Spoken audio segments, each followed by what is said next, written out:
Hello दोस्तों, स्वागत आपका पीके एग्जाम टूर ऑफिशियल में। दैनिक जागरण का संपादकीय डिक्टेशन 80 WPM से शुरू होगा। आप लोग आराम से लिखिए। लिखने के बाद आप लोग ट्रांसक्राइब जरूर किया करिए। इसकी PDF भी हमारे टेलीग्राम चैनल पे मिलती है, जिससे आप जाके अपनी मिला के अपनी गलती चेक कर सकते हैं कि आपकी गलती कितनी हो रही है। जब तक आप मिलाएंगे नहीं तब तक पता नहीं चलती है। जब तक आप गलती मिलाएंगे नहीं तब तक आपकी स्पीड बढ़ेगी नहीं और एक्यूरेसी आपकी सही नहीं होगी। आप सबको पता है कि जो हमारा मेन यूट्यूब चैनल है उस पर डेली 3 मैटर आते हैं, यानी इसे लेकर डेली 4 मैटर होते हैं। आपको केवल हमारे साथ जुड़ के चैनल सब्सक्राइब करके जुड़िए।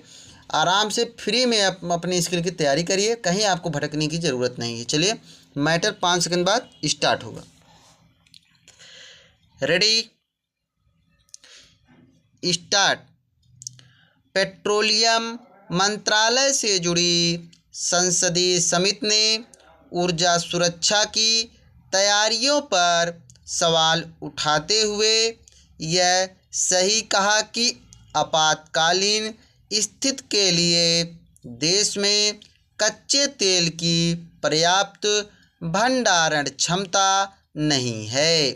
समिति ने रणनीतिक भंडार बनाने के लिए कम बजट आवंटन की जो चर्चा की उसे सरकार को गंभीरता से लेना होगा। तेल का रणनीतिक भंडार बनाने का काम किस तरह प्राथमिकता से बाहर है, इसका उदाहरण है बजटीय आवंटन के मुकाबले मामूली राशि का खर्च ऊर्जा सुरक्षा पर।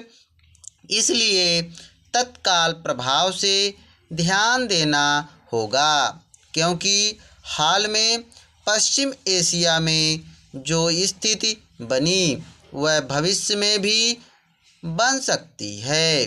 भारत फिलहाल भले ही रूस से भरपूर तेल खरीदने में सक्षम हो, पर कुछ समय पहले तक अमेरिका इसके लिए दबाव बना रहा था कि वह रूसी तेल का आयात बंद करे।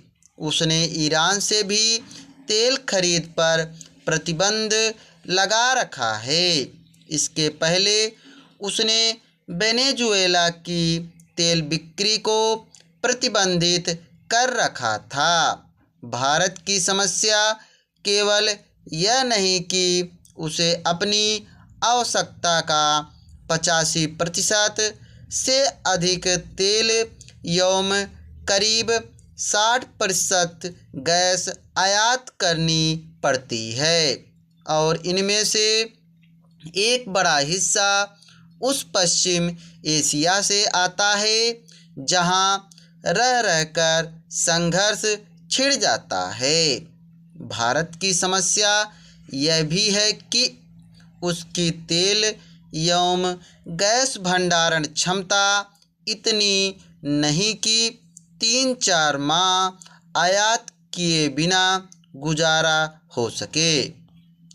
कच्चे तेल के साथ गैस पर दूसरे देशों पर निर्भरता को कम करने के जतन युद्ध स्तर पर किए जाने चाहिए, और इसके लिए वैकल्पिक ऊर्जा स्रोतों पर ध्यान दिया जाना चाहिए।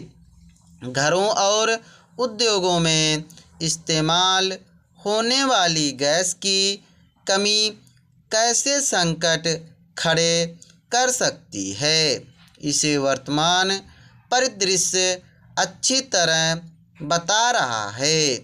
ज़रूरत केवल इसकी नहीं कि रसोई गैस सिलेंडर का इस्तेमाल कम से कम हो और घरों एवं कारखानों में पाइपलाइन से गैस की आपूर्ति हो।